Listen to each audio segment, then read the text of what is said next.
Once Upon a Dragon, Stranger Safety for Kids and Dragons. Read by Mr. C, the teacher. One cool autumn day at the end of last week, my good friend, the dragon, walked up from the creek.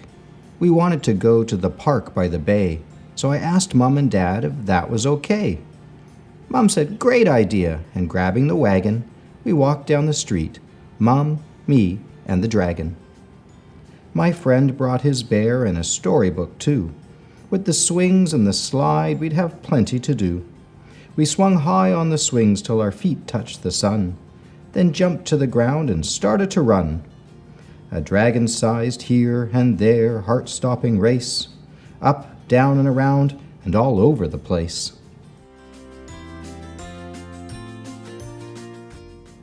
Up the ladder we flew, then hopped on the slide, for a hay-rising, thump-bumping, jumbled-up ride. Hold on tight, round curve and round bend. We were finally tossed in a pile at the end. I laughed as I picked myself up off the ground. Then I stopped. Where were we? I looked all around. The dragon was dressed in a red cloak and hood. Behind him I spotted a wolf in the wood. "Oh, dragon," I said, "oh, dragon, look, look. I think we've landed inside of your book." "Looks like chapter 1, I told my green friend. "Stay with me, and we'll take this path to the book's end." But that wolf, coming close, said, "It's faster this way," and pointed to where the deep, dark forest lay. With his basket, the dragon stepped off of the trail, like Red Riding Hood does in the storybook tale. "Stop, dragon!" I yelled. "That way's lonely and dark. It's not a safe way to get back to the park.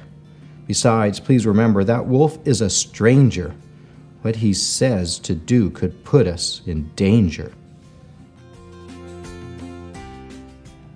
We followed the path till we reached chapter 2, where a gingerbread house came into view, dripping with gumdrops and striped candy canes, jelly beans, jujubes, and glazed sugar panes. In the doorway, up licorice steps, calling us in, stood a hunchbacked old woman, wrinkled and thin. "Come in, little dearies," she crooned. "Take a bite.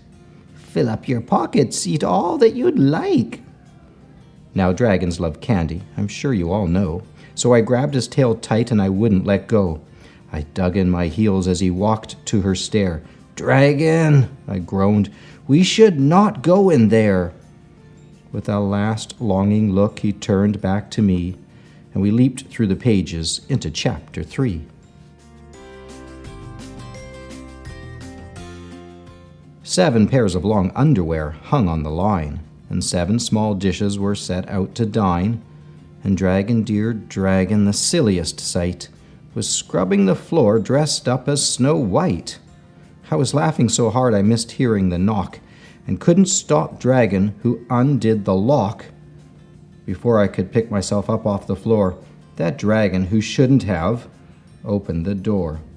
There stood the queen in an old woman's clothes, holding out a big apple as red as a rose.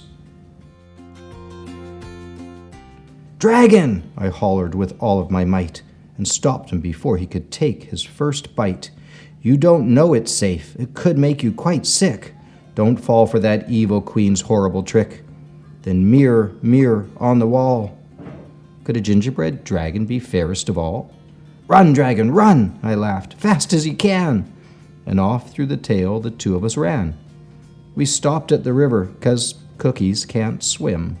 They get soggy as soon as they start to get in. A fox offered help. He said, "I'll keep you dry. Sit here on my back while I swim. Don't be shy."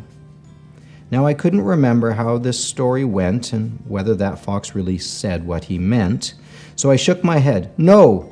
and the dragon did too. But the fox kept insisting it's what we should do. He grinned, licked his lips, and said, "Kids, it's okay. You can't swim across, so there's no other way." My good friend the dragon, he started to go. He climbed on the fox, but I yelled, "No, no, no!" Something about this just didn't feel right, so I pulled Dragon back with all of my might. With no time to spare, we escaped Chapter 4 and joined Prince Charming's guests on the grand ballroom floor.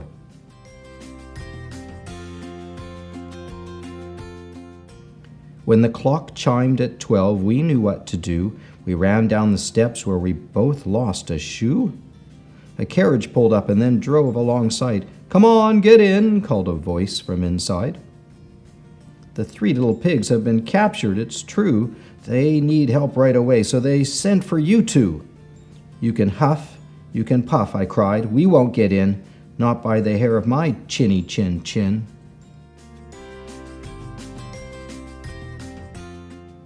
"Come on, dragon, run! Let's get away!" We turned and ran quickly the opposite way, through Chapter 6, 7, 8, and then 9, where we found the 3 pigs who were doing just fine. We passed Sleeping Beauty, the Little Red Hen, Tom Thumb, and then Goldilocks in Chapter 10.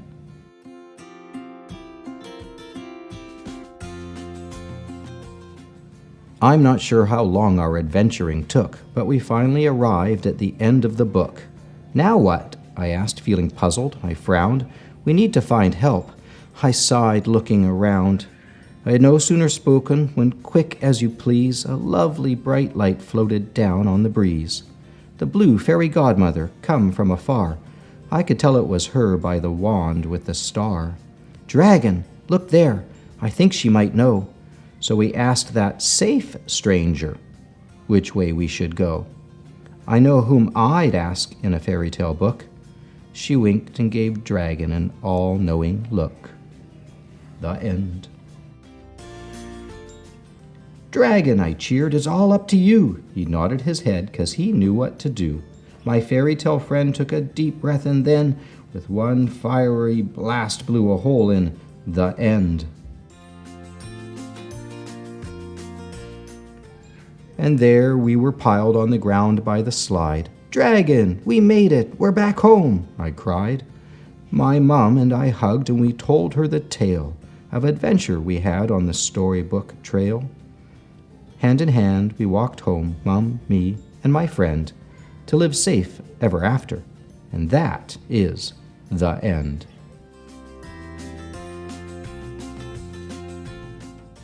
The Dragon's Stranger Safety Rhyme. Whatever you do and wherever you go, be sure to ask first and let Mum or Dad know. If ever you're given some food, like a treat, have your parents make sure that it's okay to eat. No matter who asks you to go for a ride, stay away from the car and don't get inside.